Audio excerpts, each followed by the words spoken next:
I finally watched last night that Chris Rock special. When did it live stream? Came, was it Friday or Saturday? I think it was Friday. It was like their Netflix's first live stream event, and Chris Rock finally addressed the whole Will Smith thing. And I watched it, and I thought parts of it were funny, but it's kind of hard to compare him to Dave Chappelle, which I don't think you necessarily have to do. I mean, there's room for everybody. But there was something different about Chris Rock's stand-up routine, and we can't even play any of it because how did you describe it? If we had actually tried to censor it because of it would sound like Morse FCC? code on the radio. It was bad. There was some one of the parts. I mean, literally almost every other word. He talked about abortion there for a little bit, and it wasn't going the way that you thought until about halfway through. Because he was proclaiming that he was pro-abortion and he was, like a punch card.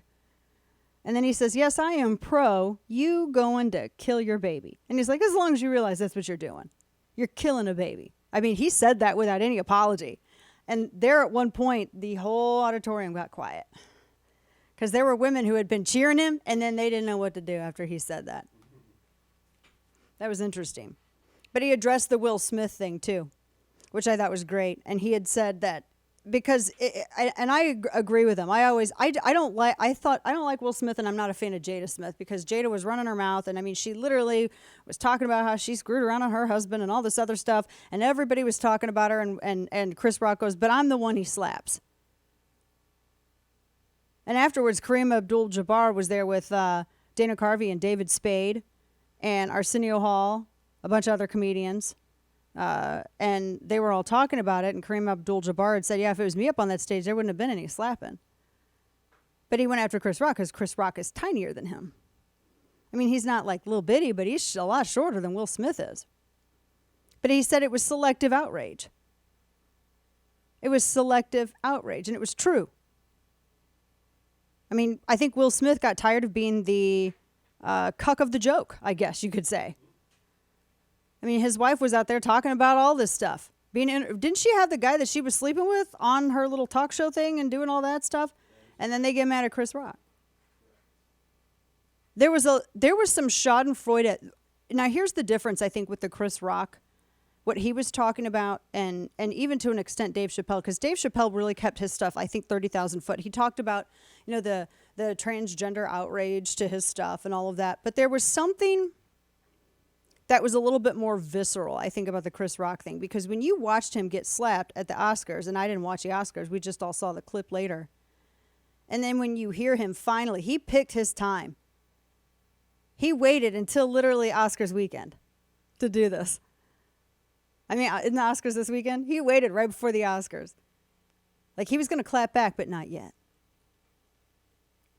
But let me ask you this, because we were talking about this last night. Do you feel like this is a little bit of Schadenfreude generally, and that's why it resonated with some people? Yeah. That's fair.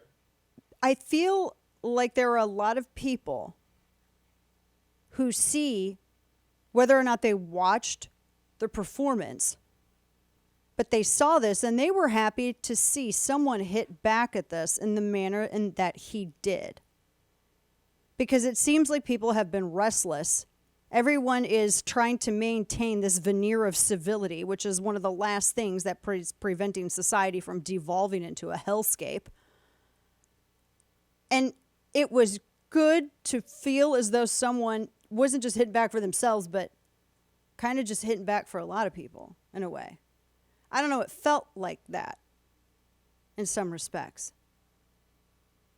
They were done with the woke culture. They're done with the cancel. They're done with all of it. And he did not want to be a scapegoat. He said selective outrage.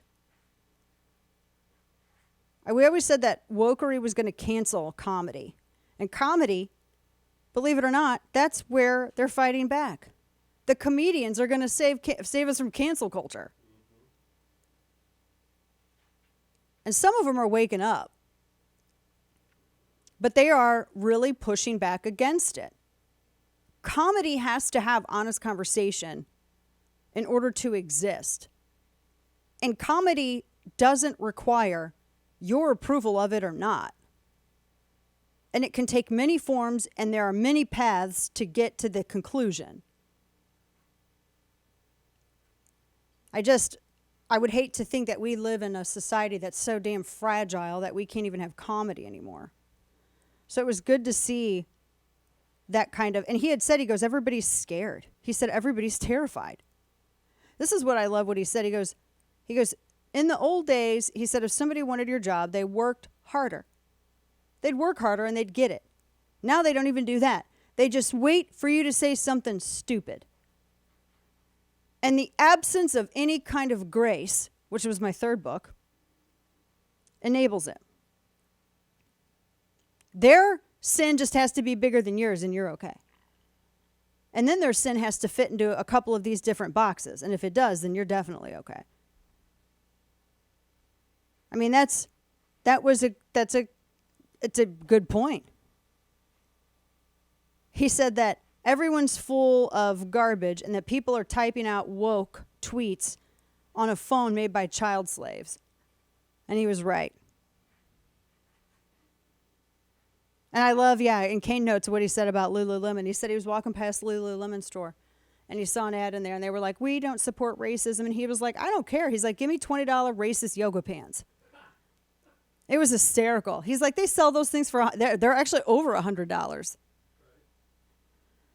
I didn't even know they sold men. Do you know they sold men clothes there? They sell men's clothes at Lululemon. Can I just ask you, what in the hell does a man need to be going into Lululemon getting clothes for?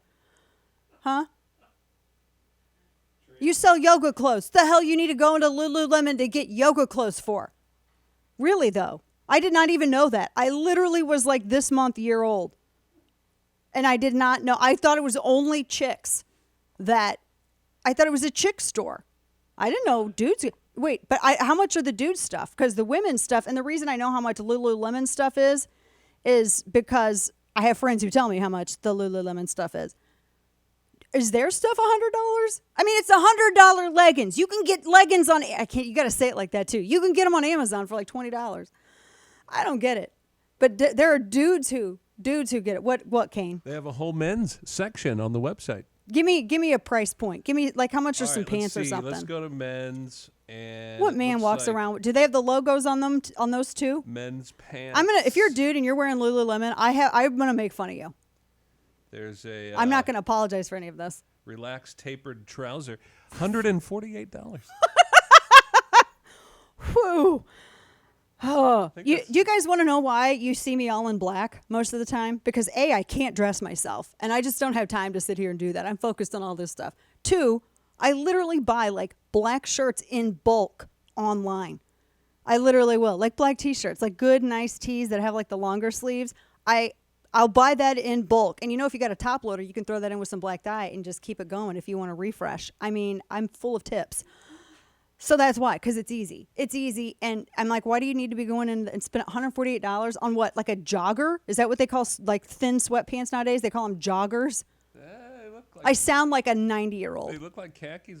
They also have ones called Utilitech Carpenter Pant. By the way, does not Shut resemble up. actually carpenter pants. Where's the hammer go? $148. Shut up. Not kidding. And they look like high waters. Like, the people that wear the high water pants, they're up above the ankle socks? Yeah. Yeah. That's this pant right here. Oh, ew. Hold on, I got to see. Nobody wants to be seeing man ankles. Gotta put this Anyway, in slack. long story short, I mean, it was an interesting. It really went in because he teased going into the Will Smith stuff, and then when he finally went into it, the whole audience, you could feel the energy through the screen. It was crazy.